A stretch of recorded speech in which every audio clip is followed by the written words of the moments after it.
be horrible for you.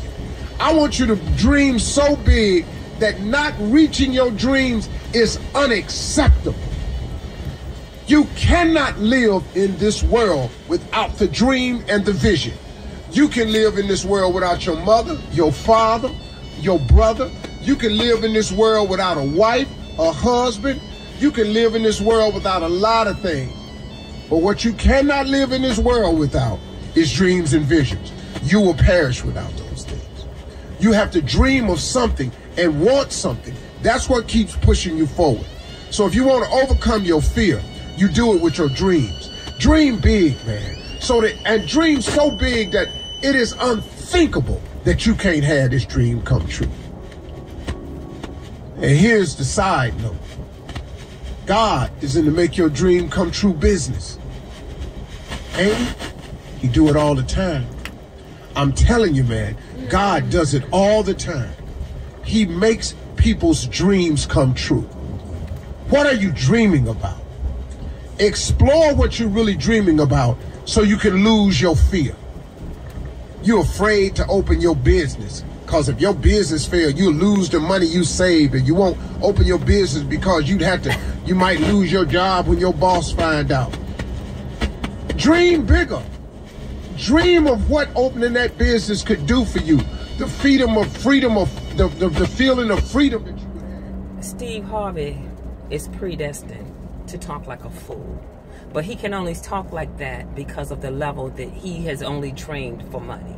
Because if he dreamed bigger, he would have dreamt for unification of our people. And that money would not be so important, imperative in his life. So he has nothing to offer us except be wanting greed, which is the reason why so many of our young people just want money, because of the emphasis the elders have placed on it. They didn't place emphasis on unification. They placed it on money. So when he goes, dream so big that if your dream is not fulfilled, you will be miserable. He is saying that if you dream for so much money and you can't get it, you should be miserable because you didn't get the money. But what about all the black people who are here to show you what your wealth really is in our people, in our tribes? But you listening to Steve Harvey, who is not giving a damn about the black unification, because now it's the time for him as an elder to be speaking on it, because of his children and his grandchildren and all the children that aren't here yet that are going to be teaching his grandchildren about the unification that their grandfather didn't offer us. So it's not about how much money you can get when you need your people. So while you dreaming for that money and that car, your rent to be paid, or all those things that if you don't get them, your people are still here. Well, you better focus on what's still here if you don't get all of that stuff.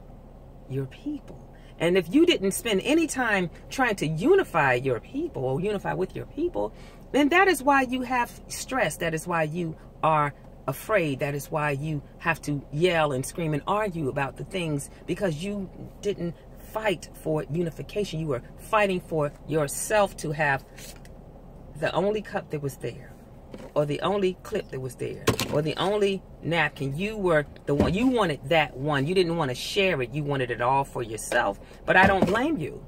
I acknowledge Steve was taught by his elders. He sings songs about, let me make love to you, let me love you, hold you, wrap you in my arms, and let me not honor your tribe. Let me not be everything for our people. Those are not the songs he sings on a consistent basis. So his consistency becomes his children's inconsistencies, because he was inconsistent because he listened to inconsistent dialogue, songs, singing, and writing, and teachers and grandparents who represented an inconsistency of unification.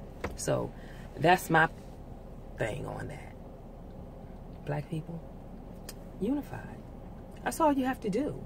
Nothing happens when you're unified. And your perception of the others that you claim you look at them as they have more unification than you can achieve. So you are in this place looking what you would consider up, but you didn't know you were really looking down